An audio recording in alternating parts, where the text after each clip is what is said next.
Oi, gente, hoje eu vou gravar o Infogérie no lugar do meu tio. Meu nome é Sofia, então vamos responder as questões. Fala, mestre! Depois dessa participação mais do que especial, hoje a gente vai falar um pouquinho sobre incontinência urinária, certo? As dificuldades do manejo, um pouquinho de tratamento, tudo isso a gente vai abordar com essa questão aqui da SES Distrito Federal, concurso do IADES 2018. Código IG 070 para você achar ela no nosso e-book, e o nosso e-book você já sabe onde achar, link da bio ou infogere.com.br. Tem uma senhora de 72 anos, hipertensa, diabética, com 3 gestações prévias, multípara. Procura o serviço porque está perdendo urina frequente. Ela refere que todas as vezes que tosse, espirra ou carrega sacolas pesadas, as perdas acontecem. A respeito do caso apresentado, assinale a correta que é a verdadeira. Para você resolver esse tipo de questão, você precisa entender que a micção ela tem 2 modos de operação. Um modo armazenamento e um modo esvaziamento. O modo armazenamento eu quero guardar xixi, eu não quero que ele saia. Então, esse modo é regido pelo sistema nervoso simpático através da adrenalina. Então, eu tenho o receptor beta-adrenérgico e alfa-adrenérgico. A minha bexiga armazena, lembra assim? Então, o receptor beta-adrenérgico, quando estimulado, vai promover relaxamento dessa musculatura vesical e a bexiga acaba comportando mais esse xixi.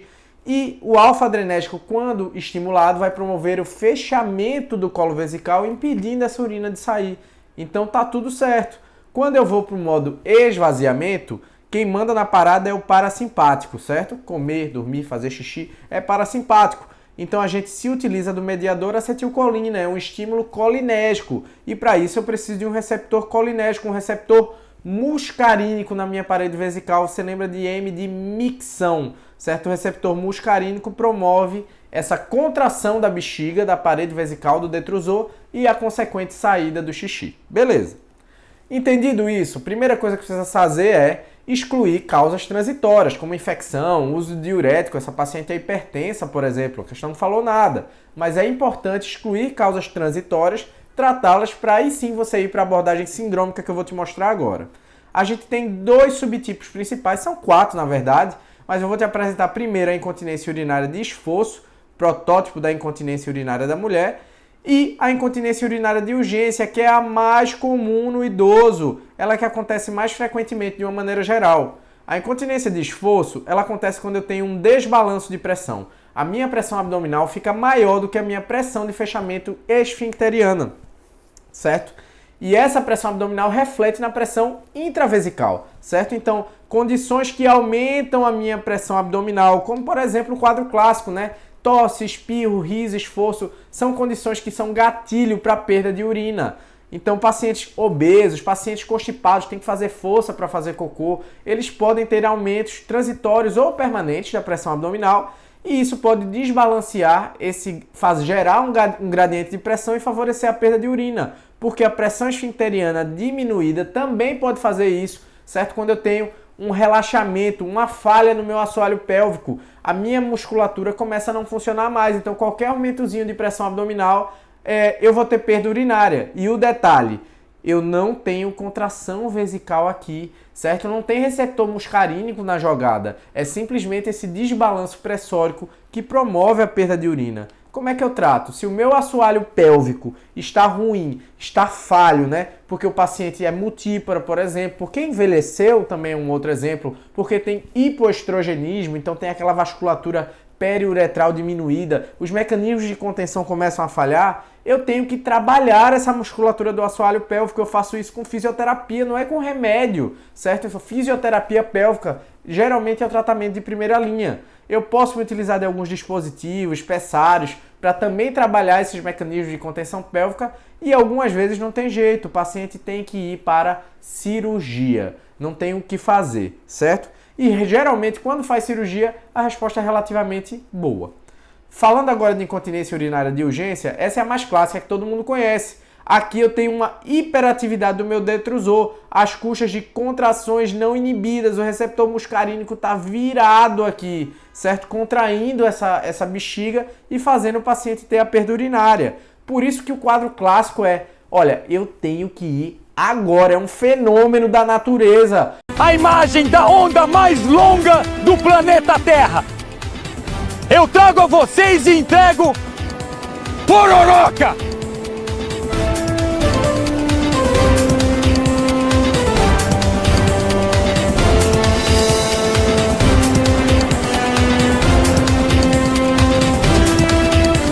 O paciente tem que correr, senão ele vai perder urina, porque isso está super ativado. Como é que eu trato isso?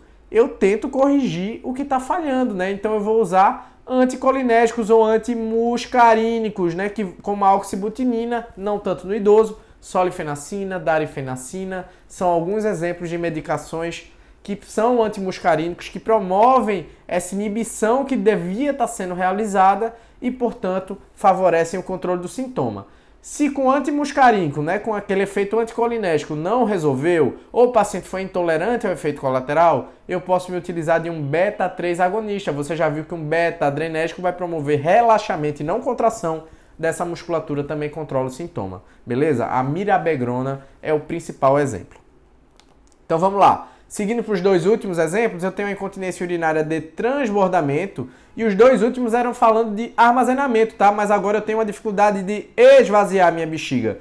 Por quê? Porque ela, primeiro, ou ela não contrai bem, um paciente com a neuropatia diabética, por exemplo, um paciente que envelheceu mais, ele pode ter uma menor contratilidade desse detrusor, mas o paciente também pode ter um aumento da sua pressão pós-vesical, como no HPB, dificultando a via de saída do xixi. E o resultado é só um. O paciente classicamente vai reclamar, está fazendo bexigomas, ITU de repetição pode acontecer. O paciente tem sensação e por vezes tem também esvaziamento incompleto dessa bexiga. E em um subtipo especial, pós-cirurgia, com falha daquele mecanismo de coaptação, né? Pós-cirurgia de próstata, o paciente pode ter até perda contínua da bexiga. Quem diga que isso é um subtipo especial chamado de incontinência urinária total. Isso não vem ao caso, muito específico. Seguindo para o último, na verdade antes do último a gente vai falar um pouquinho do tratamento do transbordamento. Se a dificuldade é esvaziar, eu vou ajudar essa bexiga a esvaziar, seja com sondagem de alívio ou de demora, ou com o uso de alfa-1 bloqueador. Vitor, peraí, agora eu tô confuso. Você falou que alfa-adrenérgico fazia fechamento do colo vesical. Eu vou abrir esse colo vesical num paciente que está incontinente. Perdido aqui, velho. Não sei se eu vou para lá, ó. Ou se eu vou para lá, ó. O importante é que para onde eu for vai dar errado. Vou sim, porque eu quero esvaziar essa urina. O paciente está incontinente quando a bexiga está repleta, então eu vou facilitar esse esvaziamento, entendeu? Por isso que a gente usa medicações alfa-1 bloqueadores tão clássicas, né, na prova, como doxazocina, tansulosina, são medicações alfa-1 bloqueadores que promovem esse esvaziamento, né, principalmente paciente com hiperplasia prostática benigna, que por sua vez pode ter abordagem cirúrgica também, né? O paciente pode precisar de abordagem cirúrgica para poder vencer, principalmente aqueles casos obstrutivos. Beleza? Beleza. Quando eu falo de incontinência urinária funcional, o quarto e último exemplo, eu estou falando de locomoção e ou volição diminuídas. Então o paciente está com uma demência grave, com uma perda funcional importante, na verdade não precisa ser demência, por qualquer motivo, ou com a diminuição de volição, aquele paciente deprimido grave que não sai da cama, vai se urinar, vai perder urina, mesmo com a capacidade vesical de enchimento, de armazenamento e de esvaziamento íntegras. Então é por isso que esse paciente é chamado de incontinência urinária funcional. Beleza? Esse é o mais fácil, né? E para resolver isso, ou você trata a volição ou você trata a locomoção desse paciente, tenta melhorar a mobilidade e o acesso ao banheiro dele que está prejudicado. Então vamos lá. Tentando responder a nossa questão, eu tenho a senhora de 72 anos, já idosa, né? Hipertensa, diabética, 3 gestações prévias. O que é que isso quer dizer? Hipertenso, será que usa um diurético? A questão não falou. Diabético, fator de risco para incontinência urinária, né? Pode ser por urgência, pode ser por transbordamento. 3 gestações prévias, isso aqui já fala mais em termos de multípara, tá? Então, a paciente que pode ter uma incontinência urinária de esforço, isso ainda não é o suficiente. O que é suficiente é o padrão de perda, que ela fala aqui para mim, ó. Tosse, espirra ou carrega sacolas pesadas, as perdas acontecem. Incontinência urinária de esforço, tratamento é fisioterapia. Você só vai fazer remédio se tiver uma incontinência mista, que não é o caso da questão. certo? Então eu vou procurar incontinência urinária de esforço nas minhas alternativas. Letra A. Incontinência urinária em questão é do tipo transbordamento, não, é de esforço. E deve ser tratada com medicações anticolinérgicas? Não. Essas são as medicações que a gente usa, os antimuscarínicos, na incontinência de urgência. B. Para investigação diagnóstica, é mandatória a realização de estudo urodinâmico de urofluxometria. Você viu eu falando disso em algum momento da nossa aula? Não, né? Não, porque não precisa fazer isso. Você faz a abordagem sindrômica da incontinência. Estudo urodinâmico é exceção, não é regra. Você vai fazer em paciente que está refratário, que você tem dúvida diagnóstica, ou até que você está programando alguma cirurgia. Então você não vai marcar nunca a letra B. C. Essa incontinência é do tipo de esforço, verdade. Está relacionada à flacidez, à falha do assoalho pélvico, da musculatura pélvica, sim, tanto que você tem que fazer fisioterapia. E a hipermotilidade da bexiga e da uretra, sim, é uma das causas de incontinência de esforço. A outra é defeito esfinteriano intrínseco. Isso pode mudar um pouquinho a escolha do teu tratamento, normalmente cirúrgico. Sendo mais comum em mulheres, sim, é o protótipo.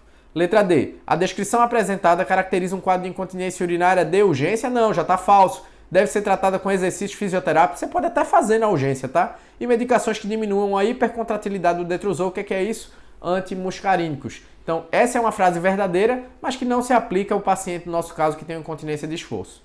Letra E. Tolterodina, darifenacina, solifenacina, oxibutinina são boas opções para tratamento farmacológico do caso relatado? Não, são boas opções para o tratamento de incontinência de urgência. Então, veja, questão tranquila, mas o gabarito que a banca liberou foi letra D de dado. Não estou entendendo nada, pessoal. Você acredita? Eu também não. E não confio nesse gabarito. Pode ficar comigo. O gabarito é letra C. Foi só para te assustar. Eu vou te moer na porrada. Então, com isso a gente termina essa questão bacana, que trouxe muito conceito legal para a gente revisar. Um abraço, até a próxima. Tchau!